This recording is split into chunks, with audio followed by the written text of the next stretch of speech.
Good evening, everyone. Thank you so much for being here. I'm wrapping everything up by sharing the list of demands that come from the Faculty for Palestine group. We call on the Faculty Association to defend faculty and reaffirm academic freedom in relation to Palestine. We have spoken tonight about the various ways in which the administration has repressed and intimidated faculty who, acting either in their capacities as experts or as people of conscience, have sought to shed light on the catastrophic terror unleashed upon the people of Gaza. Other major labor unions in Canada, including the Canadian Federation of Nurses Union, the Ontario Federation of Labor, as well as Unifor, Canada's largest private sector union, and an impressive roster of unions in the United States, including the UAW, the Chicago Teachers Union, and the American Postal Workers Union, have all issued robust statements in solidarity with Palestine and Palestinians.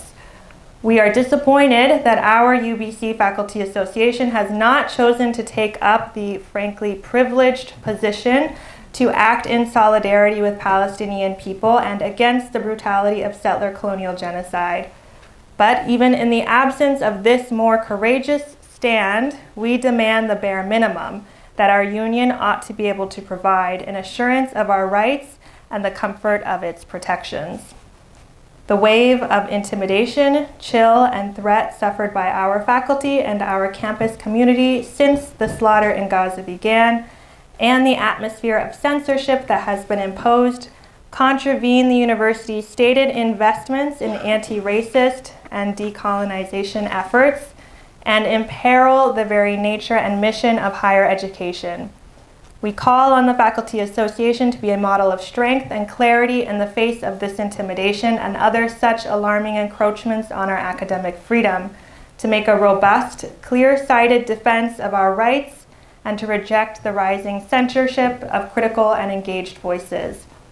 The time is already grievously late for the Faculty Association to take up this responsibility and issue a specific affirmation of our right to teach about and discuss the history and present of Palestine, and to affirm that solidarity with Palestine constitutes protected speech. But it is necessary that they do so now.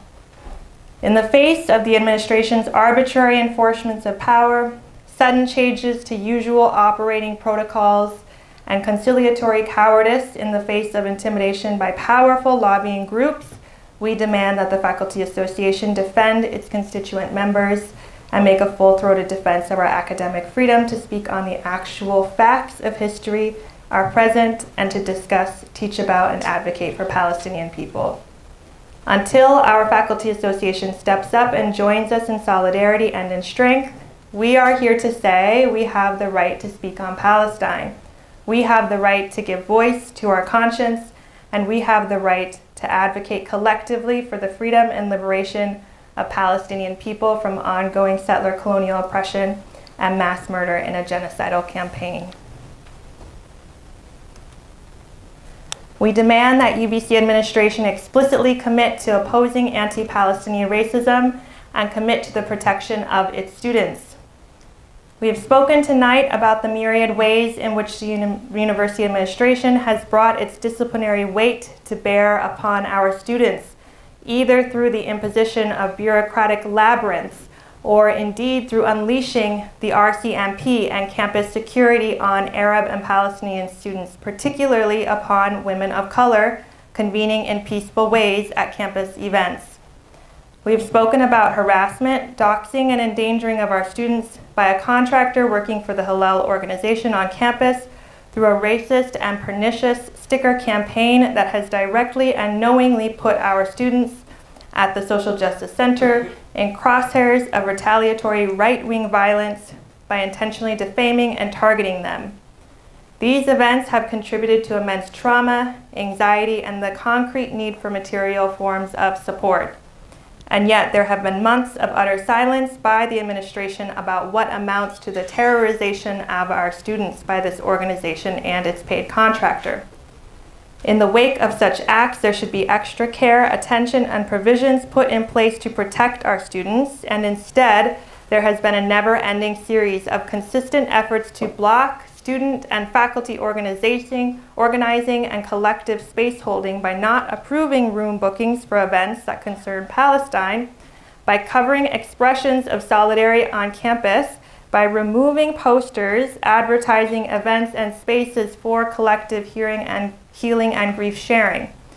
We demand that the administration explicitly commit to supporting our Muslim, Arab, and Palestinian students and allies, and to opposing anti-Palestinian racism by 1, a transparent disclosure of the name of the third party at Hillel, and that they hold them accountable, and 2, ending the harassment and intimidation of Arab, Muslim, and Palestinian students led by Campus Security, RCMP, and the university. The university should provide equal care and protection to all its students, and to students, what the administration will not say to you, we say, we see you, we hear you, and we stand with you in solidarity and in struggle.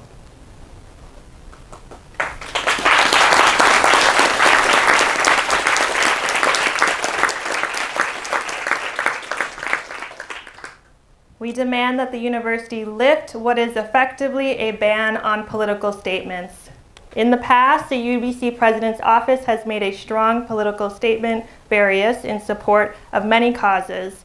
No such support has come from the President's Office for our students, faculty, and staff who are suffering fear and trauma for family and loved ones in Palestine. In fact, on October 11th, the UBC interim president made a statement recognizing, quote, the atrocities from terrorist attacks in Israel, while being symptomatically silent regarding the ongoing state of terror committed by Israel against Palestinians. In the October 11th statement, the UBC President's Office made no reference to Palestine or Palestinians, instead choosing to refer to, quote, Israel, Gaza, and elsewhere. The erasure of Palestine as a geography, Palestinians as a people, and their plight as a nation dehumanizes Palestinians and runs directly contrary to the claim that UBC is committed to, quote, providing a safe, inclusive environment with a shared value of peaceful relations. UBC's declared support for decolonization and practices of equity, diversity, and inclusion rings hollow in light of this partisan approach. And the administration's silence over Palestine has only deepened since the October 11th statement, an unconscionable silence given that we have now witnessed over 100 days of a genocidal campaign that has a daily death rate, according to the British charity Oxfam, that has, quote, surpassed any other major conflict in the 21st century. Furthermore, as we have discussed tonight, our administration has effectively banned statements of support for Palestinians as, quote, political. To make a policy that defies what had previously been the norm, one that was practiced even by the President's office, is blatantly discriminatory. Policies should be applied equally to all groups and conflicts. We reject any and all forms of discrimination and demand that the university lift this policy, those communicated by email, as well as those communicated behind closed doors to heads and chairs. This policy, which prohibits free speech on Palestine and the freedom to advocate for the rights of Palestinian people. Lastly, we demand that our university condemn the scholasticide in Palestine. On January 21st, an article in the Toronto Star lays out explicitly what is happening in Palestine as regards to education. Israel, argued the Star, is conducting a scholasticide. In destroying Gaza's entire higher educational infrastructure, in its assaults on university as well as in the West Bank, in the murder of academics, teachers, scholars, and educational workers, and in the serious harassment and attacks on senior faculty and students supporting Palestine within the Israeli university system, Israel is committing a scholasticide. As of January 21st, in addition to killing countless scholars, teachers, and educational workers, Israel has destroyed every single university, more than 350 schools, and public libraries in Gaza. So these are our demands of UBC. We await the administration's response, and we will now hear about steps we can all take moving forward. Thank you.